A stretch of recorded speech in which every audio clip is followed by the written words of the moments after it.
School থেকে ফিরেই ক্লান্ত শরীরটাকে নিজের বিছানায় এলিয়ে দিল নিপা। হন্তদন্ত হয়ে মেয়ের ঘরে ঢুকলেন শেফালি বসু। উৎকণ্ঠা নিয়ে মেয়ের কপালে হাত ছোঁয়ালেন। কি রে, জ্বর টর এসেছে নাকি? এভাবে স্কুল থেকে ফিরেই শুয়ে পড়লি যে? নিপা ম্লান হাসল। না মা, জ্বর টর আসেনি। জানোই তো, রোগবালাই আমার ধারে কাছে ঘেঁষতেই সাহস পায় না। ওরা জানে ওদের জন্য নষ্ট করার মতো সময় এই নিপা বসুর হাতে নেই। তবে আমি একটা ব্যাপারে নিশ্চিত, যে যদি তারা আসেও আমাকে ওপরে নিয়ে যেতে পারবে না সহজে। তোমার মেয়েকে জমেও ছোঁবে না মা, তুমি নিশ্চিন্তে থাকতে পারো। শেফালি হাত দুটো তুলে নিজের কপালে ছোঁয়ালেন। দুগ্গা দুগ্গা, ঠাকুর রক্ষা করো। এ মেয়ের মুখে যে কিছুই আটকায় না ঠাকুর। জানি না আমাকে কষ্ট দিয়ে কি সুখ পায় ও। মায়ের হাতটা নিজের বুকের উপর টেনে নিল নিপা। সরি মা, তোমাকে কষ্ট দিতে একদমই মন চায় না, কিন্তু মেয়ের কপালে হাত বুলিয়ে দিতে দিতে শেফালি বললেন, সব বুঝি রে মা। এই দমবন্ধ হয়ে আসা পরিবেশে কি মানুষ বাঁচতে পারে? নিজেকে বড় অসহায় মনে হয় মাঝে মাঝে। তোর জন্য কিছু করা তো পরের কথা, নিজেই তো তোর একটা বোঝা হয়ে গেলাম। শেফালি বসুর চোখ থেকে দুফোঁটা জল গড়িয়ে পড়ল নিপার শরীরের উপর। বিছানা থেকে তাড়াতাড়ি উঠে পড়ল নিপা। দুহাত দিয়ে জড়িয়ে ধরল মাকে। নিপার গলাটা ভারী হয়ে এলো। এমন কথা আর কখনো বলবে না মা। জীবনে এমন কোনোদিন যেন না আসে যেদিন তোমাকে আমি আমার বোঝা মনে করব। তুমি তো জানো মা, তুমি ছাড়া আমার জন্য ভাববার আজকে আর কেউ নেই। তাড়াতাড়ি চোখের জল মুছে মেয়ের কপালে চুমু খেলেন শেফালি। শেফালি বুঝতে পারছেন ভাইদের আচরণ কতটা কষ্ট দিচ্ছে নিপাকে, কিন্তু উনি অসহায়। নিজেকে এই স্বার্থপর ছেলে দুটোর মা ভাবতেও ঘেন্না হয় আজকাল। বেশ চলছিল জীবনটা, কেন যে আবার ৩৫ বছর বয়সে স্বেচ্ছায় গর্ভধারণের স্বাদ জেগেছিল তার, কে জানে। শাশুড়ি ননদের কথায় অত গুরুত্ব দেওয়া সত্যিই কি খুব দরকার ছিল? উঠতে বসতে কথা শোনাতেন শাশুড়ি মা। পুত্র সন্তানের জন্ম দিতে না পারা সব দায়টাই শেফালির ঘাড়ে চাপাতেন তিনি। ননদরাও এসে স্বপন বসুর বংশ লোপ পেতে বসেছে ভেবে খুব দুঃখ করত।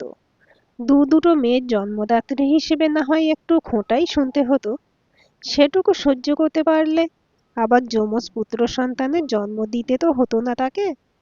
বিষয়টা নিয়ে ভাবলে এখন খুব আফসোস হয় শেফালির। কেন যে ভুলটা করে বসলেন। অবশ্য ভুল তো আরো একটা করেছিলেন শেফালি। ছেলেদের মানুষ করার চিন্তায় এতটাই মশগুল থেকেছেন যে নিপার বিয়ে নিয়ে ভাবেননি কখনো। রূপার বিয়ে দিয়েছিল নিপা নিজের উদ্যোগে। খুব সুখে আছে রূপা। স্বামীর সঙ্গে ব্যাঙ্গালোরে থাকে। ১.৫-২ বছর পর পর আসে। ৮ বছরে মাত্র ৫-৬ বার আসতে পেরেছে। কিন্তু তারপরও নিপার বিয়েটা জোর করে দিয়ে দেওয়া তো উচিত ছিল তার নিজেরই, কিন্তু সেটা করেননি। স্বার্থপরের মতো শুধু সংসারটাকে বাঁচাতে চেয়েছিলেন তিনি। কিন্তু সত্যিই কি বাঁচাতে পারলেন তার সাধের সংসার? পারলেন না। হঠাৎ সম্বিত ফিরে পেতেই রান্নাঘরে ঢুকলেন শেফালি। মেয়েটা স্কুল থেকে ফিরে এখনো কিছু খায়নি। আজ রোজকার মতো মুড়ি মাখা চা দিতে ইচ্ছে করলো না ওকে। তাড়াতাড়ি করে একটু সুজির উপমা তৈরি করতে লাগলেন। মনে পড়ে গেল সুমিতের কথাটা।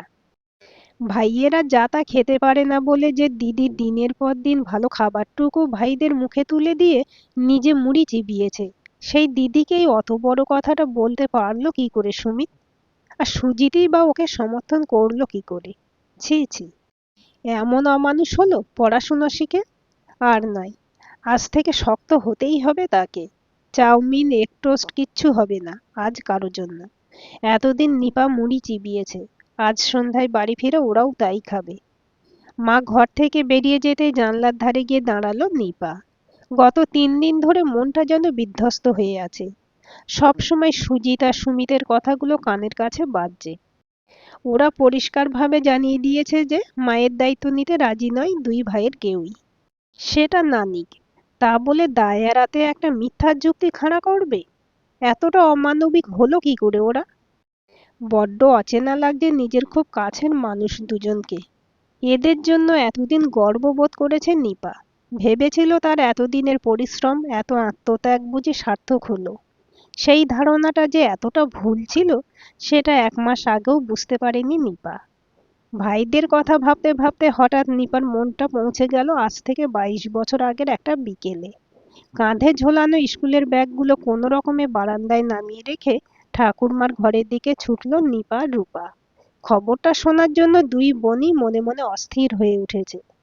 নাতনিদের ডাক শুনে একগাল হেসে ঘর থেকে বেরিয়ে এলেন সরলাবালা। তোদের ভাই হয়েছে এবার, তবে একটা নয়, যমজ ছেলে এসেছে তোর মায়ের কোল আলো করে। তোর বাবা এখনো নার্সিংহোমেই আছে।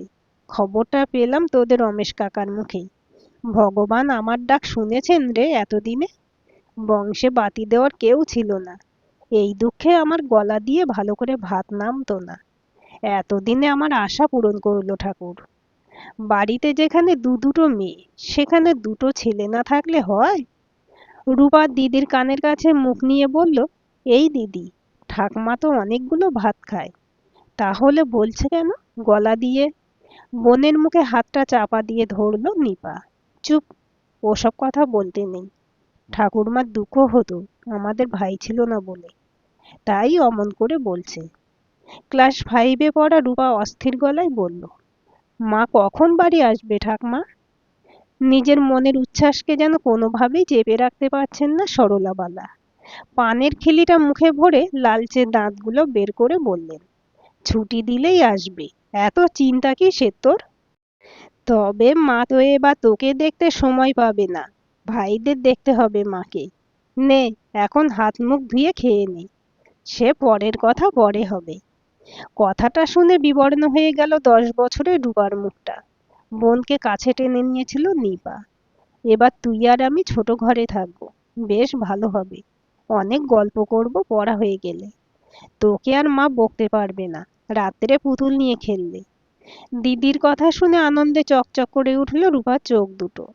ঠিক বলেছিস দিদি, খুব মজা হবে তাহলে। বাড়ির কর্তা সঞ্জয় বসুই পরিবারের একমাত্র উপার্জনশীল মানুষ। সঞ্জয় বসু একটা প্রাইভেট ফার্মে চাকরি করেন, তবে বিশাল বড় কোনো চাকরি নয়, ক্লারিক্যাল জব। এছাড়া বিঘে তিনেক ধানি জমি আছে। সংসারটা যে তাকে যথেষ্ট হিসেব করে চালাতে হয়, সেটা ভালো করে বোঝে বাড়ির বড় মেয়ে নিপা। তাই কখনো বায়না করে না কোনো কিছুর জন্য, বাজে খরচও কখনো করে না। দুই মেয়ের পর আবার দুই ছেলের জন্ম হয়, বাবা মা কতটা খুশি হয়েছেন সেটা বুঝতে পারছেন না 10ম শ্রেণীর ছাত্রী নিপা। তবে বাবার যে টাকা পয়সার টানাটানি আরো বাড়বে সেটা বুঝতে পারছে ভালো করেই। অবশ্যই এসব নিয়ে যত না ভাবছে, তার থেকে বেশি ভাবছে বন্ধুদের নিয়ে। এত বড় হয়ে যাওয়ার পর ভাই হওয়ার খবরটা বন্ধুরা জেনে যাবে ভেবে বেশ অস্বস্তি হচ্ছে নিপার। তেমনি আবার অন্য একটা কথা ভেবে ভালো লাগছে, মা এবার অন্তত ঠাকমার আর পিসিদের খোঁটার হাত থেকে বাঁচবে। ঠাকমা আর পিসিরা যখন শুধু কন্যা সন্তানের জন্ম দেওয়ার জন্য মাকে দোষারোপ করত, তখন নিপার গায়ে যেন জ্বালা ধরত। মনে হতো বড় হয়ে এর শোধ নেবে। অবশ্যই এবার আর সেসব চিন্তা রইল না, কারণ মাকে এরপর থেকে কেউ দোষারোপ করবে না। পিসতুতো ভাইদের অপেক্ষায় আর ভাইফোঁটার দিন বসে থাকতে হবে না তাদের দুই বোনকে। একটা নয়, একেবারে দুটো নিজের ভাই তো ওদের বাড়িতেই থাকবে। পুত্র সন্তানের মা হিসেবে পিসিদের দেমাগটা এবার হয়তো কমবে, বরং এবার ছেলেদের নিয়ে গর্ব করার পালা ওর মায়েরই। গর্ব নিপারও কিছু কম হচ্ছে না। সব বন্ধুদেরই একজন করে অন্তত ভাই কিংবা দাদা আছে, ছিল না নিপার। তাই বন্ধুদের কাছে আগামীকাল ভাই হওয়ার খবরটা দেওয়া যাবে, এই কথা ভেবে লজ্জা থেকে গর্বই এখন বেশি হচ্ছে। বেশ উত্তেজনা অনুভব করছে নিপা। এখন শুধু সময়ের অপেক্ষা, তারপরেই দেখা যাবে ভাইদের মুখগুলো। সেদিন যে সদ্যোজাত ভাইদের কোলে নিয়ে আনন্দে বুক ভরে উঠেছিল নিপার, আজ তারাই আঘাতে আঘাতে জর্জরিত করে দিচ্ছে ওর মনটাকে। হায় রে, সংসার কি বিচিত্র জায়গা! স্বার্থে সামান্য হানি ঘটলেই কেমন অদ্ভুতভাবে বদলে যায় মানুষগুলো। কি সহজে পাল্টে যায় তাদের আচার ব্যবহার। সবকিছু দেখতে দেখতে চরম বিতৃষ্ণা এসে গেছে জগৎ সংসারের প্রতি। বড় বিস্বাদ লাগে এই জীবনটা। দেখতে দেখতে 22টা বছর পেরিয়ে গেছে। সংসারের হালচাল বদলে নিয়েছে ভাইরা, পাল্টে গেছে ওদের মানসিকতাও। শুধু নিজেকে পাল্টাতে পারেনি নিপা, কর্তব্য পালন করতে করতে নিজের দিকে তাকায়নি কখনো। যৌবনের শুরুতেই কাঁধে এসে পড়েছিল পুরো পরিবারের ভার। তখনই নিজের ভালো লাগাকে ঠেলে সরিয়ে দিয়েছে মন থেকে, উপেক্ষা করেছে ভালো লাগার মানুষটাকে। আজ পুরনো ভাবনাগুলো নতুন করে চারা দিচ্ছে মনের মধ্যে। একটা প্রশ্ন বারবার মনের মধ্যে উঁকি দিচ্ছে, সবকিছুর বিনিময়ে কি পেল ও জীবনে? কিছু মিথ্যা অপবাদ ছাড়া আর কিছু কি জুটল? মাধ্যমিকের সময় থেকে শুরু হয়েছিল নিপার জীবন সংগ্রাম। সংসারের কাজ সামলে মা ঠাকমা হিমশিম খেত ভাইদের নিয়ে। তাই মাধ্যমিক পরীক্ষার আগের দিন পর্যন্ত নিপাকেও সমানে হাতে হাত লাগাতে হতো সংসারের কাজে। রাত জেগে পড়তে হতো ওকে। মাধ্যমিক পরীক্ষা শেষ হতেই ঠাকুরমা জানিয়েছিলেন কথাটা, নিপাকে আর পড়াশোনা করার মতো সাধ্য ওর বাবার নেই। মুখ ফুটে মেয়েকে কথাটা হয়তো বলতে পারছে না, তাই নিপা যেন নিজেই জানায় যে সে আর পড়তে চায় না। কথাটা শুনে খুব কষ্ট হয়েছিল নিপার, তবু দমেনি। শুরু করেছিল বাড়ি বাড়ি গিয়ে ছোটদের পড়ানো। মাধ্যমিক ও উচ্চ মাধ্যমিক দুটো পরীক্ষাতেই ফার্স্ট ডিভিশন পেয়েছিল নিপা। কলেজে ভর্তি হওয়ার কথা হতেই রেডে করে উঠেছিল ঠাকমা। বাবা ভীষণভাবে সাপোর্ট করেছিলেন নিপাকে। বলেছিলেন, বাবার অক্ষমতার কথা ভেবে যে মেয়ে মাধ্যমিকের পর থেকে টিউশনি করে নিজের পড়ার খরচা চালাচ্ছে, তার পড়াশোনার ব্যাপারে কেউ যেন দ্বিতীয় দিন কথা না বলে। ও নিজের চেষ্টায় যতদূর পড়তে চায় পড়বে, ওকে বাধা দেব আমরা কোন লজ্জায় মা? আর কিছু বলতে সাহস পায়নি ঠাকমা। কলেজে ভর্তি হয়ে বাড়ি বাড়ি পড়াতে না গিয়ে নিজেদের বাড়ির দরদালানে সকাল ও সন্ধ্যায় টিউশনি করতে শুরু করেছিল নিপা। ছাত্রছাত্রীর সংখ্যা ক্রমশ বাড়ছিল প্রতি বছর। ম্যাথমেটিক্সে অনার্স নিয়ে গ্রাজুয়েশন করেই ক্ষান্ত হয়নি নিপা। এমএসসি বিএড করে তবে থেমেছিল। নিপা যখন ইউনিভার্সিটি যাওয়া শুরু করলো, তখনই ওর ভাইয়েরা ভর্তি হলো গ্রামের প্রাইমারি স্কুলে। সেদিনের কথা আজও মনে আছে নিপার। সকাল থেকে আনন্দে লাফালাফি করছিল সুমিত আর সুজিত। আগের দিনই নিজে টিউশনির উপার্জন থেকে ওদের জন্য স্কুল ব্যাগ, পেন্সিল বক্স, জুতো সব কিনে এনেছিল নিপা। ওদের স্কুলে ভর্তি করে তারপর কিছুটা দেরিতে ইউনিভার্সিটি গিয়েছিল সেদিন। হাতে খাবারের থালা নিয়ে ঘরে ঢুকলেন শেফালি। বললেন, নে খেয়ে নে গরম গরম। গরম গরম শব্দটা কানে যেতেই খাবারের প্লেটটার দিকে তাকালো নিপা। তুমি এখন আমার জন্য সুজির উপমা বানিয়েছো? কেন মা? এ সময় তো আমি চা মুড়ি খাই। আজ এটাই খাবি? ওরা ফিরলেই তো করতে পারতে। ওরা যখন খাবে তখন ঠান্ডা হয়ে যাবে তো। না, ঠান্ডা হবে না কিছু। ওদের জন্য করিনি। আজ ওরা মুড়ি চানাচুর খাবে চায়ের সঙ্গে। নিপা অবাক হয়ে তাকালো শেফালির মুখের দিকে। এসব কি বলছো তুমি মা? এতদিন পর বোধহয় ঠিক সিদ্ধান্তটা নিলাম। তুই খেতে শুরু কর। না খেলে কিন্তু আমি আমার মাথার দিব্যি দেব। লজ্জা করে না তোর? এখনো তুই ওই স্বার্থপর ভাইদের কথা ভাবছিস? তোর উপার্জনের টাকায় এখনো খাচ্ছে যারা, তাদের অত বড় বড় কথা আসে কোথা থেকে? ওরা তো সেটা ভাবে না মা। ওরা তো ভাবে আমি বাবা রেখে যাওয়া টাকা পয়সা সব নিজের নামে জমিয়েছি, তার সুদ থেকেই সংসার চলছে। সেদিন সুমিত বলল তো তাই। শেফালি আঁচলের ঘুঁটে চোখের জল মুছলেন। আজ তোর কোনো বারণ শুনবো না আমি। ওদের মুখোমুখি হতেই হবে আমাকে। সেদিন কথাটা সুমিতের মুখে শুনে আমি অবাক হয়ে গিয়েছিলাম। এসব কথা ও যে ভাবতে পারে সেটা আমি স্বপ্নেও কোনোদিন ভাবিনি। সেদিনই প্রতিবাদ করতাম, পারলাম না শুধু তোর জন্য। তুই বললি ওর চাকরির প্রথম দিন কোনো অশান্তি না করতে, তাই চুপ করে গেলাম। কিন্তু আর নয়। নিপা বলল, ওসব ছাড়ো তো। সুজির উপমাটা কিন্তু খুব সুন্দর হয়েছে মা, একটু খেয়ে দেখো। মায়ের মুখে এক চামচ উপমা ভরে দিল নিপা। সেটুকু চিবোতে চিবোতে চা করতে চলে গেলেন শেফালি। রাতে রান্না চাপিয়েছেন শেফালি। মেয়েটার কথা ভেবে মনটা ভীষণ খারাপ লাগছে আজ। রান্না করতে ভালো লাগছে না। মনে পড়ে যাচ্ছে পুরনো সব কথা।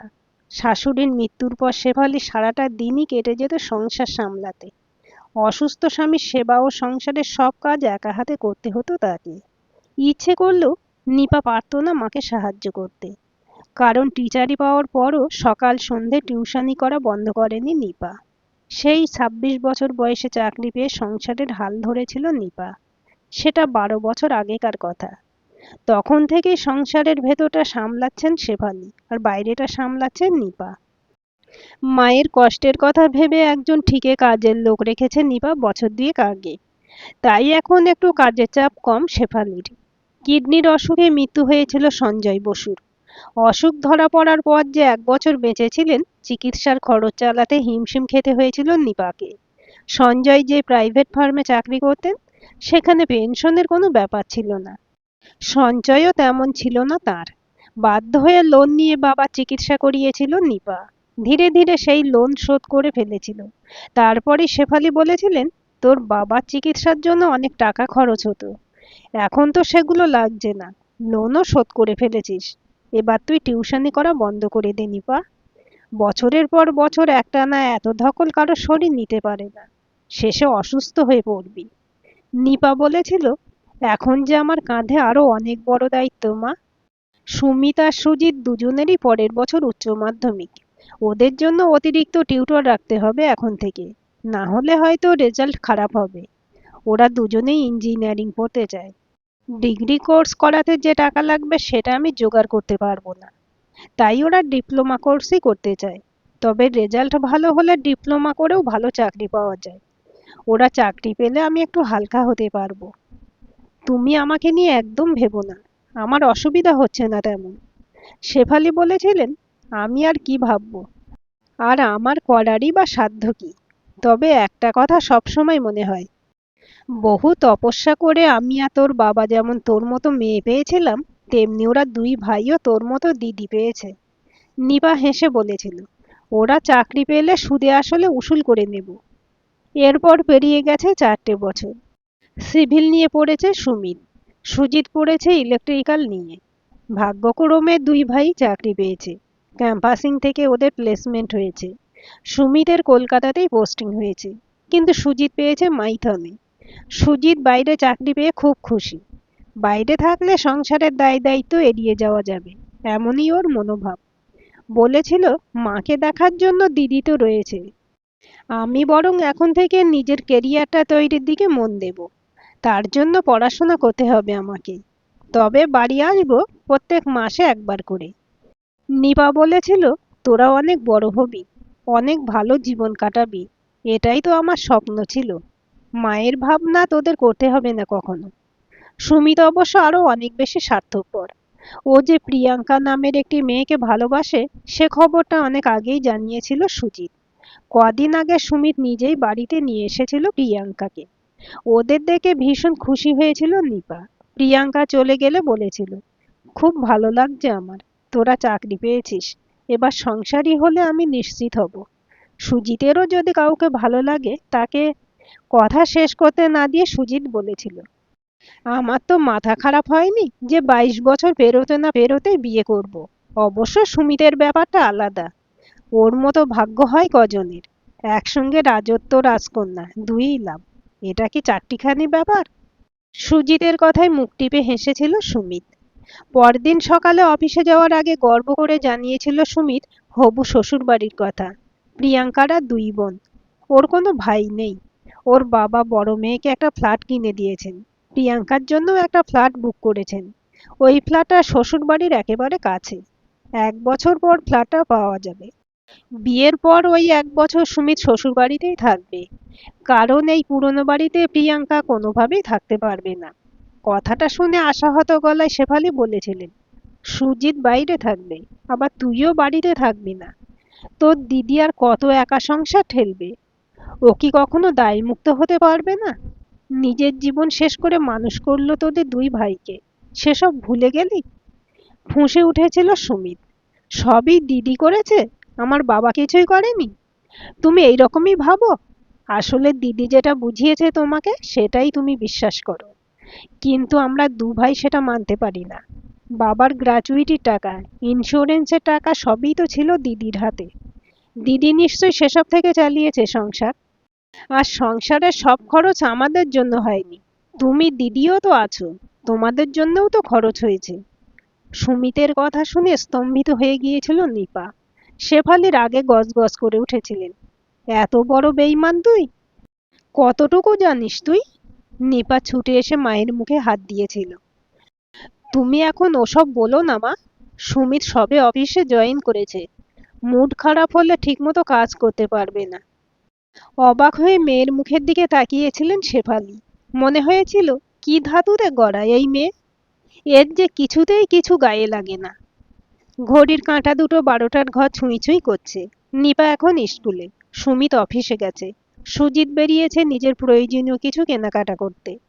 রান্নাঘর গোছাচ্ছিলেন শেফালি। এর মধ্যে কলিং বেলটা বেজে উঠল। শেফালি হাতের কাজ ফেলে উঠে গেলেন দরজা খুলতে। ভেবেছিলেন সুজিত বাড়ি ফিরল, কিন্তু দরজা খুলে অবাক হলেন। দেখলেন দরজার পাল্লা ধরে দাঁড়িয়ে আছে বেশ লম্বা চওড়া চেহারার একজন ধোপদুরস্ত মানুষ। একটু দূরেই দাঁড় করানো রয়েছে একটা চকলেট কালারের বড় গাড়ি। সংকুচিতভাবে শেফালি বললেন, আপনাকে তো ঠিক চিনলাম না। কাকে চাইছেন আপনি? ভদ্রলোক বললেন, চাইছি আপাতত আপনাকেই, কিন্তু যদি বাড়ির ভেতরে 10 মিনিটের জন্য ঢুকতে দেন তাহলে আমি আমার প্রয়োজনটা জানাতে পারি। শেফালি প্রমাদ গুনলেন। একেবারে অপরিচিত একজনকে বাড়িতে ঢোকাতে একটু ভয় ভয় করছে। আমতা আমতা করে বললেন, আসলে বাড়িতে এখন কেউ নেই তো। ভদ্রলোক হাসলেন। সে তো বটেই, বাড়িতে ঢুকে কি করে বসি তা ঠিক নেই। আমার আবার চাহিদা অনেক। একটা নারকেল নাড়ুতে আমার পোষায় না, ওটা তো দাঁতেই আটকে থাকে।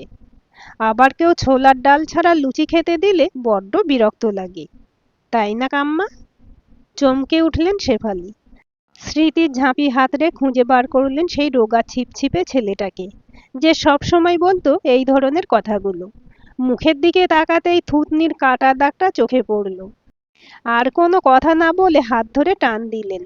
তুই আমার নাড়ু গোপাল, দুষ্টু ছেলে, এতক্ষণ কেন বলিসনি? তোকে দেখে কি এখন চিনতে পারা সম্ভব? ছেলের পড়াশোনার জন্য কলকাতায় চলে গিয়েছিলেন অলোক ঘোষ রুদ্রর ক্লাস 8-এর পরই। তারপর ওর সঙ্গে শেষ দেখা হয়েছিল অনেক বছর আগে। উচ্চ মাধ্যমিক পরীক্ষার পর দুদিনের জন্য নিজেদের বাড়িতে এসেছিল একবার রুদ্র। দেখা করতে এসেছিল শেফালিদের সঙ্গে। তখনও রোগা ডিগডিগে ছিল ছেলেটা। এর মাস দিয়ে পরে শোনা গিয়েছিল খারাপ খবরটা। কিডনির অসুখে মারা গিয়েছিলেন রুদ্রর মা। সঞ্জয় বসু আর অলোক ঘোষ ছিলেন অভিন্ন হৃদয় বন্ধু। রেলে চাকরি করতেন অলোক ঘোষ। কলকাতাতেই পোস্টিং ছিল ওনার। সপ্তাহে একদিন বাড়িতে আসতেন। স্ত্রী আর ছেলেকে নিয়ে চলে আসতেন বন্ধুর বাড়ি। আসার সময় নিপা রূপার জন্য লজেন্স, বিস্কুট আর সকলের জন্য চপ, সিঙাড়া, মিষ্টি নিয়ে ঢুকতেন। সন্ধেটা কাটিয়ে যেতেন শেফালিদের বাড়িতে। শেফালি আপত্তি জানাতেন রোজ এত কিছু আনার জন্য। অলোক রাগ করতেন, বলতেন, আমরা আপনাদের আপন ভাবলেও আপনি আমাদের আপন ভাবতে পারেন না বৌঠান। অলোকের ছেলে রুদ্র খুব নারকেল নাড়ু খেতে ভালোবাসতো। ওরা আসবে বলে শাশুড়ি মা নাড়ু করে রাখতেন। নাড়ু, গাছের পেয়ারা নিয়ে হাতাহাতি লেগে যেত নিপা আর রুদ্রের মধ্যে। শেফালিকে মাঝে মাঝে ওদের ঝগড়া থামাতে হতো। শেফালি রুদ্রকে নাড়ু গোপাল বলে ডাকতেন। তাই নিয়ে নিপা ভ্যাংচি কাটতো, বলতো নাড়ু গোপাল না ছাই, ও একটা তাল পাতার সিপাই। কখনো কখনো হুঁকোমুকো হ্যাংলা বলে রাগাতো। আর রুদ্র তার শোধ নিত শাকচুন্নি, শেওড়া গাছের পেতনি এসব বলে ডাকতো নিপাকে। অলোকের স্ত্রী সুলতা প্রায়ই বলতেন, দাঁড়া, তোদের এই ঝগড়া থামাতে বড় হলে তোদের বিয়ে দিয়ে দেব। তখন রুদ্র আর নিপা দুজনেই অক অক শব্দ তুলে নিজেদের অপছন্দ জানিয়ে দিত। সেই রুদ্র আজ রীতিমতো ভক্তিযুক্ত একজন মানুষ। প্লেটের মধ্যে দুটো মিষ্টি ও জলের গ্লাস নিয়ে ঘরে ঢুকলেন শেফালি। রুদ্রর সামনে প্লেটটা নামিয়ে রেখে বললেন, তুই আসবি জানলে নাড়ু করে রাখতাম। এখন এই মিষ্টি দুটোই খাওয়া বাবা। হ্যাঁ রে, তোর বাবা আছে কেমন? খুব একটা ভালো নয়। বাবার ইচ্ছেতেই এখানে আসতে হলো আজ। কি ইচ্ছে রে?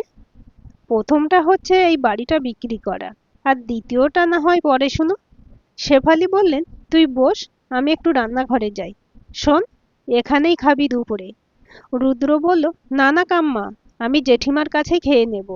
তুমি আর কিছু করো না। শেফালি বললেন, জেঠিমার কাছেও খাওয়া যা আর কাম্মার কাছেও খাওয়া তাই। তুই চুপ করে বস একটু, আমি এখনই আসছি। তারপর অনেক কথা বলবো তোকে। আজ তো শনিবার, আর এইটার মধ্যে বাড়ি চলে আসবে তোর শাকচুন্নি। কথাটা বলেই হাসতে হাসতে ঘর থেকে বেরিয়ে গেলেন শেফালি। সুজিত আর সুমিতকে দেখেছে রুদ্র ওদের ছোটবেলায়। ওরা চেনে না রুদ্রকে, কিন্তু শেফালির মুখে ওদের সব কথা শুনে রীতিমতো অবাক হয়ে গেছে রুদ্র। একটা দীর্ঘশ্বাস ফেলে রুদ্র বলল, নিপা তো তাহলে একদম ভালো নেই কাম্মা। অদ্ভুত চরিত্রের মেয়ে তোমার। একটা কথা তুমি জানো না, গ্রামে না এলেও নিপার সঙ্গে আমার নিয়মিত যোগাযোগ ছিল। প্রথমে চিঠিতে, পরে ফোনে। আমি ওকে বারবার বিয়ের প্রস্তাব দিয়েছি, কিন্তু ও কোনোভাবেই রাজি হয়নি। সব সময় সংসারের দোহাই দিয়েছে। আমাদের দুজনেরই বিয়ের বয়স পেরিয়ে গেছে। আমার ৩৯ মানে স্বাভাবিকভাবেই ওর ৩৮। আমি বিয়ে করার ইচ্ছা ত্যাগ করেছিলাম, কিন্তু বাবা এই নিয়ে খুব অস্থির হয়ে উঠেছেন। বাবা একটা চিঠি দিয়েছেন নিপাকে। আমিও শেষবারের মতো বলবো আর একবার, ও রাজি হলে ভালো, না হলে বাবার ইচ্ছে পূরণ করতে পারবো না আর। শেফালি রুদ্রের হাত দুটো চেপে ধরলেন। তুই ওকে বিয়ে করে আমাকে দায়মুক্ত কর বাবা, ওকে আমি রাজি করাবই। সুজিত বাড়ি ফিরে অচেনা লোক দেখে প্রথমে একটু অবাক হলো। শেফালি পরিচয় করিয়ে দিলেন, এই হচ্ছে তোর বাবার সেই বন্ধু অলোকদার ছেলে রুদ্র। ওদের বাড়িটা পূর্ব পাড়ায়, তবে অনেক বছর ধরেই ওরা দক্ষিণ কলকাতায় থাকে। ওখানে ওদের ফ্ল্যাট আছে। সুজিত বলল, ছোটবেলায় বাবার মুখে আপনার বাবার কথা অনেক শুনেছি। রুদ্র বলল, হ্যাঁ, আমাদের দুটো পরিবারের মধ্যে একসময় একটা নিবিড় সম্পর্ক ছিল। সুজিত স্নান করতে ঢুকলে রুদ্রকে খেতে দিলেন শেফালি। তাড়াতাড়ি খাওয়া শেষ করে উঠে দাঁড়ালো।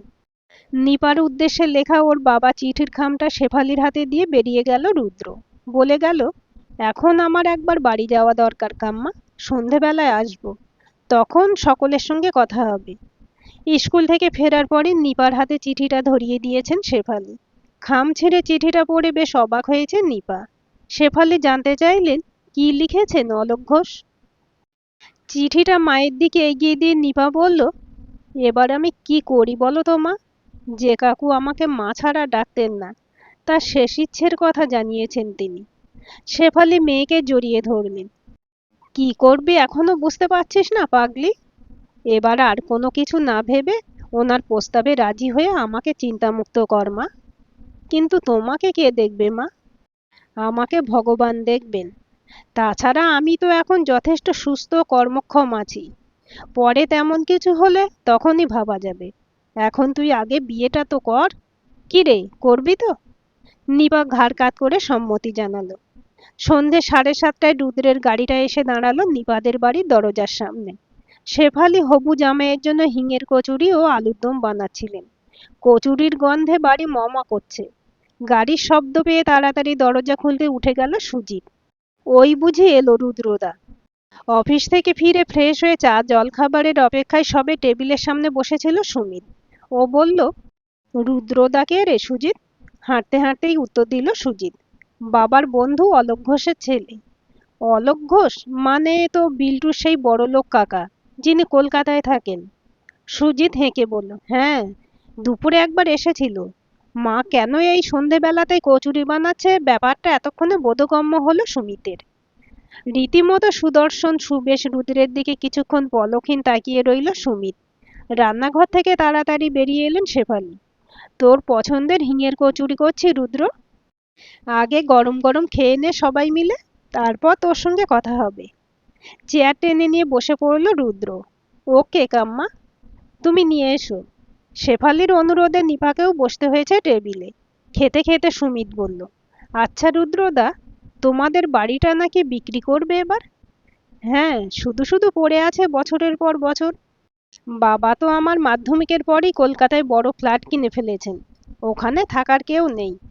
হ্যাঁ, শুনলাম ফ্যাক্টরি করবে বলে তোমাদের বাড়ির দাম 1,30,00,000 টাকা দিতে চেয়েছে একজন ব্যবসাদার। সুজিত বলল, তা তো দেবেই, বাগান নিয়ে অনেকটা এরিয়া তো। রুদ্র হাসল, কিন্তু বাবা তাকে দেবেন না ঠিক করেছেন। বাবার খুড়তুতো এক ভাই দিল্লিতে থাকেন। উনি বাড়িটার অনেক আগেই 75 লক্ষ টাকা দাম দিয়েছেন। তাকেই বিক্রি করব বাড়িটা। সুমিত বড় বড় চোখ করে তাকালো। বলো কি, প্রায় হাফ দামে? হ্যাঁ, বাবা বলেন রক্তের সম্পর্ককে একটু মূল্য দেওয়া উচিত। তাছাড়া ঈশ্বরের করুণায় আমাদের উপার্জন তো কম নয়। কি হবে অত টাকা নিয়ে? সুমিত বলল, হ্যাঁ জানি। তোমাদের বাড়ির দাম নিয়ে কথা বলতে বলতে কদিন আগে তোমার কথা বলছিল বিল্টু। ওর মুখেই শুনলাম যে তুমি এখন মাসে 2-2.5 লাখ টাকা মাইনে পাও। সুজিত বলল, তুমি বিয়ে করনি রুদ্রদা? শেফালি সকলের পাতে আবার একটা করে কচুরি দিতে দিতে বললেন, করেনি এতদিন, এবার করবে। সুমিত বলল, গ্রেট, তাহলে নিশ্চয়ই ইনভাইট করতে এসেছো আমাদের। নিপা খেতে খেতে মুখ নিচু করলো লজ্জায়। শেফালি অলোক ঘোষের চিঠিটা দিলেন সুজিতের হাতে। সুজিত চিঠিটা পড়ে এগিয়ে দিল সুমিতের দিকে। চিঠি পড়ে সুমিত বলল, দিদি রাজি? শেফালি বললেন, হ্যাঁ, অনেক চেষ্টায় রাজি করিয়েছি। রুদ্র বলল, বাবা তোমাকেও একটা চিঠি দিয়েছে, কিন্তু সেই চিঠির প্রয়োজন হলে তবেই দিতে বলেছিলেন।